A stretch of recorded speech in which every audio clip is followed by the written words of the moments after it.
everyone. I'm Dina. And I'm Charlotte. Welcome to the Grim Curriculum Extra Credit. How the hell are you today? I am not too shabby at all. I have been looking forward to this episode. There's something about this show. I like because this show is all about nonsense, and I too am all about nonsense. It's just an opportunity to chat about some cool stories that might interest you guys. So, yeah. Right? It's a good time. And Charlotte was just saying off mic here that she's got some gooders for me. I feel like I've got some good ones too. So let's get into this. Yeah, so the first one I want to start with, and some of you out there may have seen it because I first kind of saw it on Twitter, I think. But archaeologists in England have uncovered some enormous prehistoric stone hand axes from about 300,000 years ago. Oh my God. And when I say enormous, like they're quite large in the sense that the hand axe itself that they found is sort of the head of the axe, not the handle of the axe. But they're so big, it requires two hands to pick one up. A lot of people out there that were seeing this story were like, holy shit, this is proof that people were giants back then and that we were so much bigger. And they're like, no, no, no, no, no. Like, let's not get quite ahead of ourselves. But I like how yeah. that's the first place that we go, and I appreciate that so much. Senior archaeologist Letty Ingray of University College London's Institute of Archaeology said that, yeah, they are from probably an Ice Age era from about 300 to 330,000 years ago. So they would have been made by sort of early Neanderthal people, not so much human beings as we know them today, but more as what we think of as like cavemen kind of thing. I love it.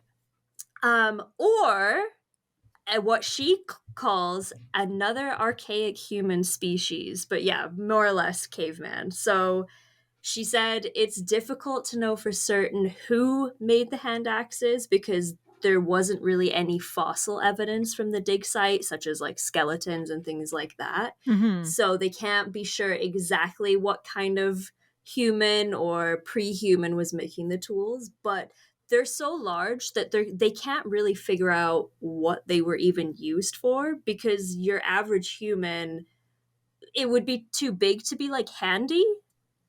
Yeah, like effective, like something you could like quickly wield. But that just makes me wonder, like, how big was the stuff they were fighting? Well, that's exactly where my mind went to. I was like, well, if you're fighting massive woolly mammoths, perhaps a bigger weapon is the choice to have. Maybe they just didn't figure out fighting yet, and they're like, you know what, we're really, really bad at this. We're just going to keep making the weapons bigger, and then it didn't work. Yeah, I mean, the caveman with the biggest rock presumably is the one that is in control of the situation, I guess. She said it could also be for more of a symbolic or like ritual function. So maybe like a demonstration of a clan's strength and skill. Oh, that makes sense. Yeah, but anyway, I don't think there were giants back then, but these humongous hand axes just showed up in the middle of England in Kent, which is down south, I guess, but That is amazing. yeah. I'm curious to see if they're going to do any more like studies on them or anything like that to try to figure out a little bit more information cuz I want to know more. Well, apparently it's fairly common. So, and how this archaeological dig even came to be is that they were looking to construct a new school in the area, but because historically speaking, there's a lot of archaeological value in the UK, they have to send in a team of archaeologists to excavate it first to make sure that you're not just going to pour concrete on some like precious archaeological artifacts kind of thing. I'm glad they And do that. yeah, and that's when they found over like 800 different pieces, but the two giant hand axes were the sort of crown jewels of this excavation. I love that. I love that we can take stuff from that far back and we can find things like that just make us question everything. I think it's super cool that we are still discovering stuff, even though it seems like the whole world has been discovered, if that makes sense. Oh yeah, we don't know shit. Mm-mm. And speaking of stuff that we don't know a whole lot about, Ooh. we have our friends at OceanGate here Ah, they're coming back around. with a brand new expedition. I don't know if you've heard about this, I but had not. Oh my ooh, goodness. okay. So, OceanGate, Stockton Rush was the CEO. Right. There is also the founder of OceanGate who is still alive. So, Okay. just to kind of clear that up. Gotcha. Um, His name is Guillermo Söhnlein. I hope I'm saying that right. But anyways, he has decided that they want to send 1,000 people to colonize Venus. Wow, that is pretty audacious given everything that's happened in the last month or so. My goodness. Yup, and this is from an article published by popularmechanics.com. They say that NASA has called Venus a quote unquote runaway global hothouse. Okay. Basically, there's no way to do this whatsoever, is what they're saying. So the founder here is saying, you know what, that's right. So we're gonna try to make people live in the atmosphere of Venus, which is also incredibly dangerous. On some kind of space station sort of situation? Is that what they're thinking? Well, they haven't figured that out yet. Okay, so this is we're talking early days of this Oh entire yeah, thing. he has just decided this. He's, this is what he's gonna do next. We have sent some spacecraft around Venus, Right. but it's, I mean, between the air pressure and the heat and all of that, like, it's not a friendly place, and it's also full of, like, active volcanoes.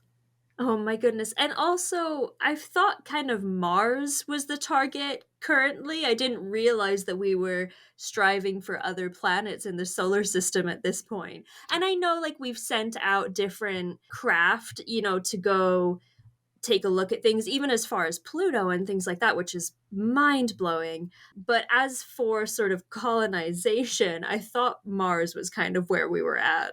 Well, I guess that's if you're, like, a scientist or something, because this guy is a self-proclaimed non-engineer and non-scientist. Oh Just my to God. clear that up with you. Apparently, he thinks that the gravity of the planet is similar to Earth, and because of that, we could live there. And, basically, if we're gonna be living on different planets, we need to keep our options open so that we need to explore all of the planets and see which ones we wanna settle on.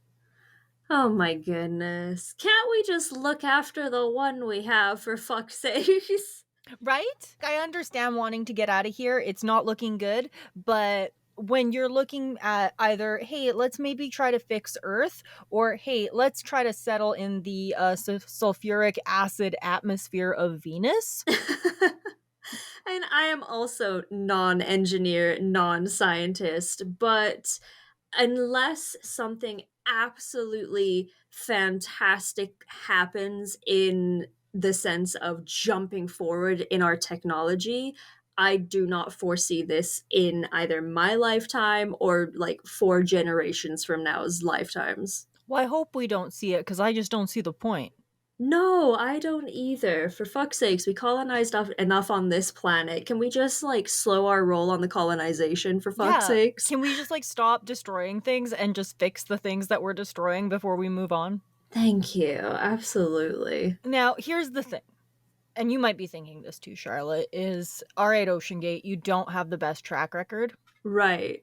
So I'm going to read a quote Oh from the god. founder here, okay? Okay, here we go. Forget Ocean Gate, forget Titan, forget Stockton. Humanity could be on the verge of a big breakthrough and not take advantage of it because we as a species are going to get shut down and pushed back into the status quo. Oh my god, he sounds like a DC supervillain. What is Because this? these people are supervillains. And it's like, forget this, forget this. Yeah, you'd love for us to forget this, wouldn't you, you fool? And it's not just that. He's saying, like, forget my company, forget this craft, and also forget my partner in this. Like, he's just like, fuck these guys. We're going to plan B. I didn't like him that much anyway. Oh Like, my god, the audacity. I can't. I personally believe that you cannot become a billionaire and be a good human being. No, I Like, completely agree. I there's completely there's agree. just no way. So, like, to me, these people really are villains. Because I also think if you have that much money and you're putting it into this, Yeah. like, what the fuck are you doing? You know what Yeah. I mean? Like, so I don't know. To me, it's crazy. I'm gonna point out for the record, if you guys aren't on the same page as me here, this isn't gonna happen.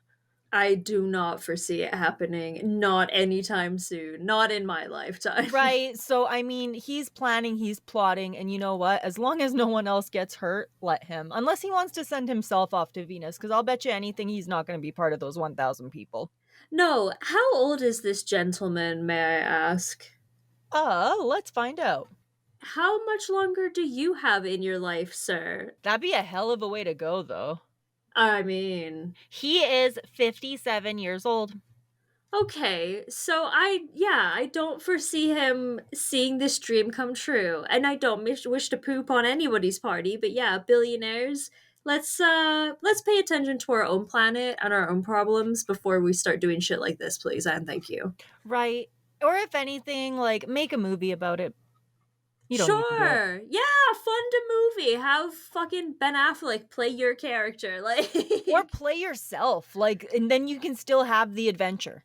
there's better ways to flaunt your ego, I suppose. Well, either way, I'd say I wish them luck, I really don't, but moving on. On the opposite end of the financial spectrum, kind of here, this one, unfortunately, is a sad case. On Sunday, July 9th, a hiker discovered three bodies while in the wilderness. They, of course, called the authorities, and when the authorities came, they were able to identify the three as Colorado Springs residents: Christine Vance, 41 years old, Rebecca Vance, 42, and their 14-year-old son, who's not been named because he's underage. They think that they had been trying to live off grid.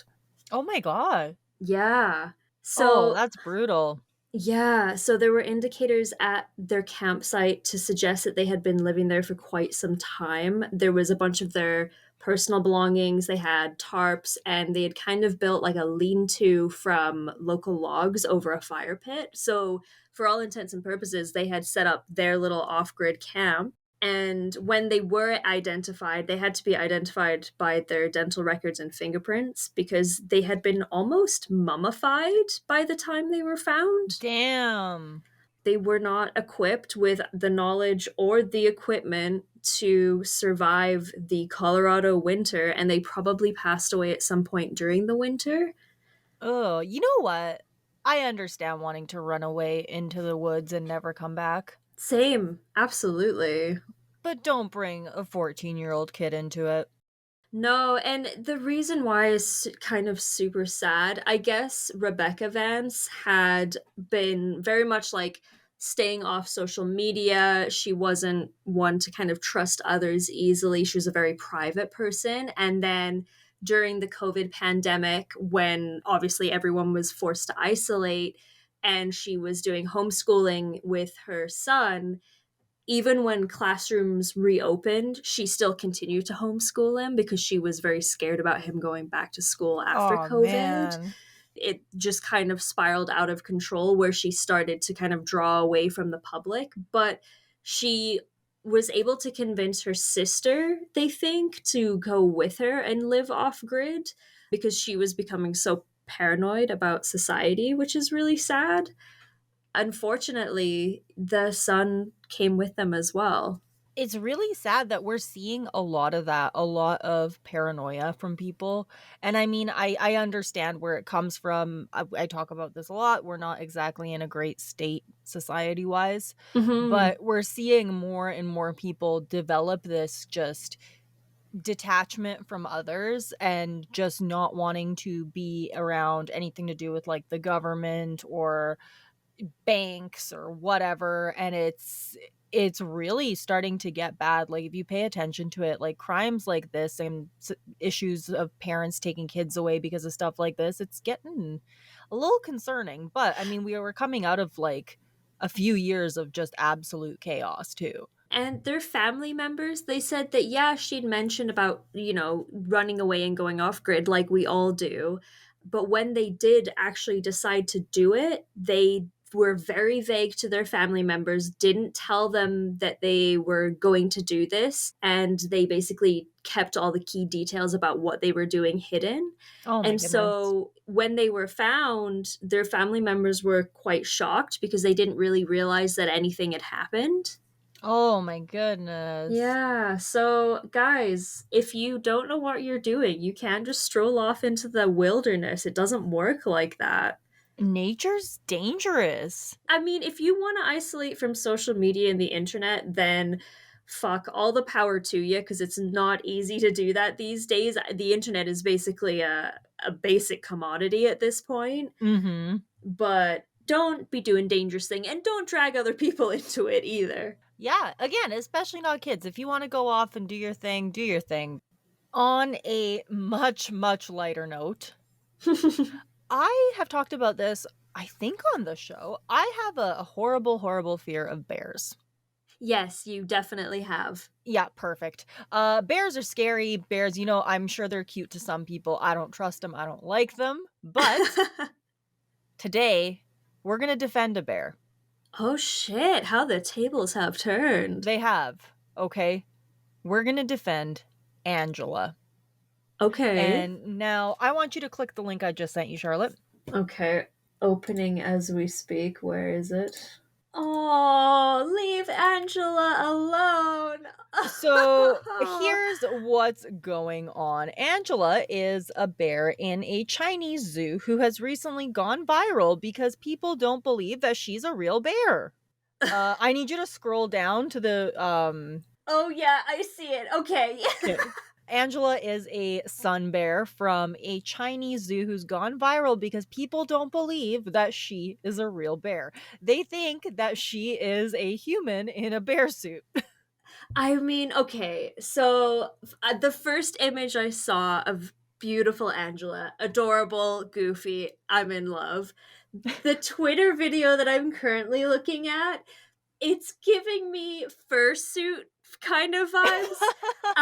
But also for anybody here that has visited Jasper, Alberta in the mountains, if you've seen Jasper the bear, that's the vibe I'm also getting. Right? But also, like, I keep watching this video on loop. There's a bear at the bottom who's just like super normal looking, and then there's Angela just in all of her glory. But like, what gets me is she looks like a bear from like the hip up, I guess, but she has little human legs. Her feet look like a suit. Like, I don't know. I'm looking at her and she's cute. She's cute. I love her. She's something ain't right about her, but It's okay, it's the butt wrinkles. It makes her look like she's wearing a pair of baggy sweatpants. yes. And she's standing and looking back at the crowd with in such a human way. It's so funny. I amazing. 10 out of 10. Go Angela. Oh, she's beautiful. Gorgeous. You know what though? We're not even going to talk about how sad and terrible that enclosure looks and how sad Angela's life must be. And now we're making fun of her too, but Oh man. It's quite something. It I really is. I just hope that she's happy. I hope so too. It does crack me up that the zoo literally had to be like, look, we promise you this is a real bear. They actually went and they pointed out the fact that it is way too hot for someone to be in a bear suit for that long. Oh, So, yeah. it's a real bear, you guys. Holy cow. You gotta go check it out. It's freaking I funny. I do want to say that the zoo did release a statement written from Angela's point of view, Oh my god, yes. and I would like to read this to you. Oh, please. Please do. Some people think I look too human when I stand up. It seems you really don't understand me. Previously, some visitors even thought I was too petite to be a bear. I want to emphasize again, I am a Malayan sun bear, not a black bear, not a dog, a Malayan sun bear. She put you in your place. I like how the zoo issued a statement on her behalf. I adore this. I really do. Either way, I hope she's happy. Same. That's all I ask for. Long live Angela. I'm going to segue here to a slightly more ghostly story. This one has Ooh. quite the supernatural element to it. A British singer named Brocarde. She's a performance artist and she's like on Spotify. She makes music. She married the ghost of a Victorian soldier on Halloween 2022. You gotta do what you gotta do nowadays. She had a full on ceremony. It's on YouTube. If you want to check it out, it's all there on Brocarde's channel. She claimed that he burst into her bedroom uninvited one dark, stormy night. So that's very Ooh. cinematic. And that she was having trouble sleeping that evening because she'd had an argument with a friend. She described the night as quote unquote upsetting, and she noted that the rain was lashing at the windows. So it's all very romantic. Ooh. Then, out of nowhere, she said that she felt an intense burning in her heart, which slowly spread outward throughout her entire body, and that Oh. she was compelled upright in her bed. And she tried to turn on the bedside lamp, but something forced her hand away, and then she tried again and she was able to turn it on. And that was their first initial encounter, but there were several encounters after, and each time the Victorian ghost named Eduardo, he slowly revealed himself more and more to her. Ooh. She says, I saw his images as a Victorian soldier. He was always in his uniform, even on our wedding day. His face is devilishly handsome, shoulder length, unruly hair. He looks lived in, well worn, troubled almost. There's a pain attached to his being. His voice is commanding and forceful, and yet he whispers to seduce. Like I said, the whole wedding is on YouTube. If you ever find yourself bored, I suggest you check it out. It's quite something else. She's literally standing there looking gorgeous in her dress, and kind of holding her hand out like she's holding her ghostly fiance's hand. But you can't see him, obviously. I have pulled the video up here, you guys. She looks beautiful. I mean, she's standing there in a very lovely black Yeah, wedding she's dress and veil. very goth. Like I have to say I quite enjoy her style. She has a vibe for sure. She was also 40 years old when this wedding took place. I really, really like how the guy that's officiating the wedding is making eye contact with both her and the person that's not standing there. Like he's in it. He's like, "All right, you want to get married to a spirit? We can facilitate that." Right? He's like, I'm getting paid. I'm happy. It is what it is. You know what? I wish them well. Um, This, yeah. I mean, the story, okay, so the story takes quite the turn. So you're thinking now, like, oh, this is very goth, very romantic, very supernatural, very ghostly. We love the vibes, etc. Oh However, no. after getting married, the spirit of Eduardo began getting very possessive. And apparently, according to Brocarde, he would bounce back and forth from being quite threatening and menacing and then being like very warm and very nice. And she was like, hey, well, this is bullshit. I am tired of this behavior. And the marriage continued to fall apart because Eduardo became obsessed with Marilyn Monroe herself. Oh man. Apparently, he saw her on the same day as the wedding to Brocarde, which is very Oh, saucy and Marilyn. scandalous. And it was shortly after this that Eduardo became unfaithful with Marilyn. How are you going to compete with Marilyn Monroe? I mean, it's like really. Apparently, the reason that Brocard knew that he was cheating on her is that he would disappear for long periods of time, like days at a time, and then he would return smelling like Chanel number 5, which is, of course, Marilyn's signature scent. Son of a bitch. Right? Oh man, it's not enough that he feels the need to marry a very much alive human woman, but he has to cheat on her with another ghostly woman. What a dog. What a roller coaster. Because I thought that, like, the moral of the story here was going to be, you know what? She couldn't find a good man in life, so she found one in death while alive. And no.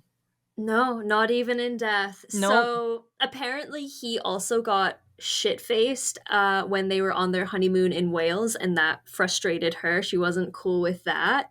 And went on to say, Eduardo obviously doesn't have a bank card. It's always me that has to pick up the tab everywhere we visit. Brocarde said, he certainly likes to go wild in our hotel room minibars.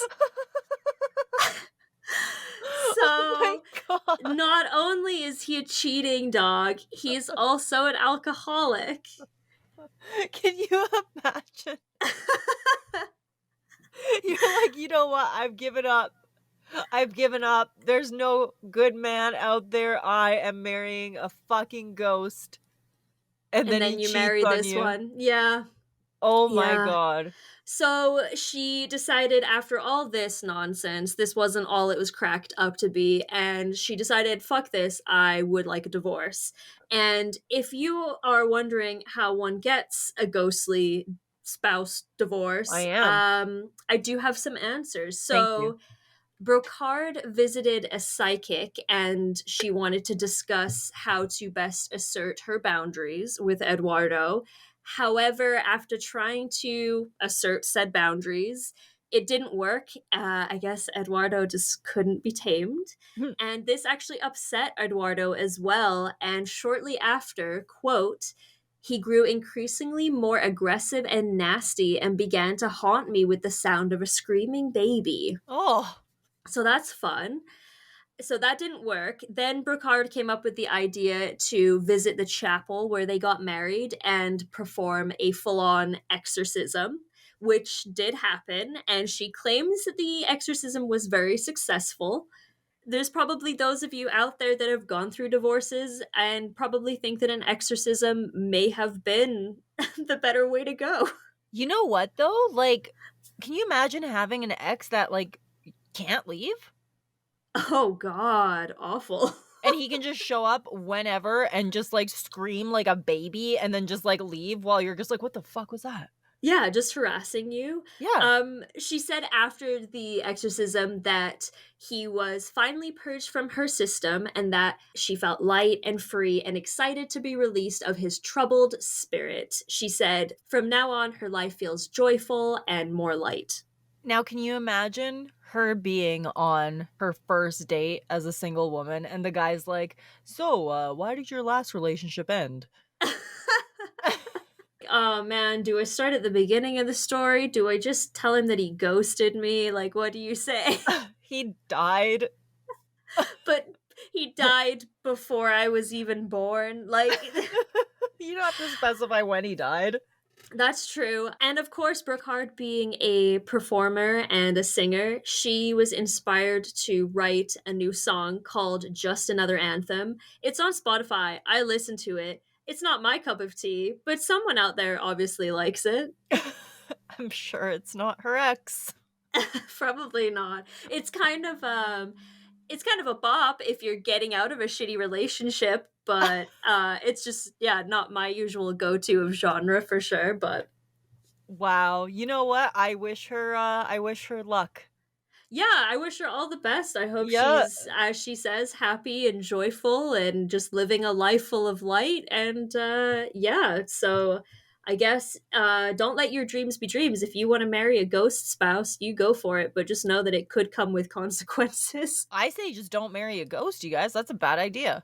I don't really know what the legality was surrounding that. Obviously, it couldn't have been an actually valid marriage, but what do I know? At the end of the day, there's people who marry roller coasters. That's true. And Whatever. cars and Yep, libraries and train stations. So power to you, I suppose. I guess. Yeah, you know what? Good luck. And speaking of luck, we're gonna end off this episode with a tale of bad, bad, bad luck. Oh dear. Okay, here we go with the unusual death segment. All right, here we go. This one is quite an event because it's not about one single person. Oh, we're going big today, are we? In fact, it starts with a poodle. Oh, okay. On October 21st, 1988, a little poodle named Kashi in Buenos Aires fell 13 floors out of a building. Oh my god. Yep, he did not hit the ground. He hit Marta Espina, who is 75 years old, killing her instantly. Oh my god. When I tell you, if you could see my face right now. Oh, but that's not all, Charlotte.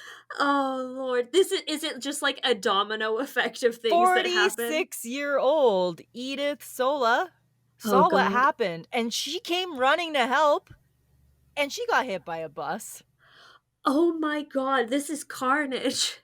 And then a man who was unfortunately never identified saw all of this happen and had a heart attack and died. I'm not surprised, honestly. What an unfortunate day for those people. Holy cow. And it all started with a poodle called Kashi. Falling 13 floors. Dare I ask, did the poodle survive? I'm assuming not. Oh no, he died when he hit the lady. I figured. Okay, just checking, just checking. But it would be funny if the poodle was the one that walked away unscathed after all this carnage. I kind of wish he had, but no. Oh man, what a day. This was reported in the news, friends. It very much happened. And I'd say out of all of the deaths we have covered so far, that one is the most wild. Literally a roller coaster of emotions. I'm glad you liked it. I did in a weird way. Don't judge me. Stop judging. I did, but I didn't. Exactly. And with that, we will wrap it up today just by saying thank you so much for listening. I don't think there's anything else we need to discuss before we end today. Check out our social media, buy our merch, sign up for the Patreon, and listen to another episode after this because it's good for your health. Yeah, it's all down in the link tree below. All our links are attached in there, so go check it out. Thank you again for listening. This has been the Grim Curriculum Extra credit.